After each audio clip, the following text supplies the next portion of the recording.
अकोला निवडणूक मतदानाला उद्या सुरुवात होणार आहे आणि उद्या मतदान असल्यामुळे आज पाहू शकता की प्रशासनाकडून जय्यत तयारी करण्यात आलेली आहे। आपण अशाच या ठिकाणी पाहू शकता की निवडणूक निर्णय अधिकाऱ्यांनी या ठिकाणी झोनमध्ये आपण या ठिकाणी आहोत। सकाळपासूनच कर्मचारी तैनात आलेले आहे।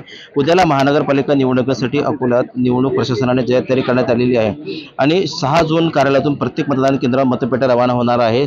650 मतदान केंद्रावर उद्या मतदान होणार आहे। याच्यामध्ये 80 जागांसाठी मतदान होत असून 5,60,000च्या जवळपास या ठिकाणी मतदार आपला उद्या मतदानाचा हक्क बजावणार आहे आणि यासाठी 400 जे आहेत 221 वाहनांची या ठिकाणी जे आहेत करण्यात आलेली आहे। त्यासोबत 469 उमेदवार रिंगणात असून त्यासाठी पाहू शकता की सकाळपासूनच या ठिकाणी मतपेट्या ज्या आहेत त्या मतपेट्या रवानासाठी सकाळपासूनच तयारी करण्यात आलेली आहे।